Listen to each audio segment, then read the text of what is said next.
વાત કરીએ પંચમહાલની તો પંચમહાલના શહેરામાં જિલ્લા વિકાસ અધિકારીને પત્ર, જે ગુજરાત વિધાનસભાના ઉપાધ્યક્ષે પત્ર લખ્યો છે। જેઠા ભરવાડે પત્ર લખતા લેવાઈ એક્શન કે જ્યાં અધિક મદદનીશ ઇજનેરનો ફરજ મોકૂફીનો જે ઓર્ડર આવ્યો છે ડીઆર રાઠોડ અને શીતલબેન પટેલને ઓર્ડર આવ્યો।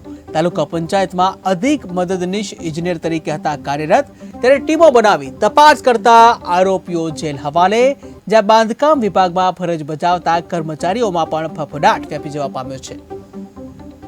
મારી શીતલ એસ પટેલ અમારી તાલુકા પંચાયત કાલોલ સામે શહેરા પોલીસ સ્ટેશન ખાતે તારીખ 8/2/24 થી ફરિયાદ નોંધાયેલ હોય તેઓને તારીખ 8/10/24 ના રોજ કોર્ટ કસ્ટડીમાં મૂકી તારીખ 14/10/24 ના રોજ જામીન પર મુક્ત કરેલ હોય।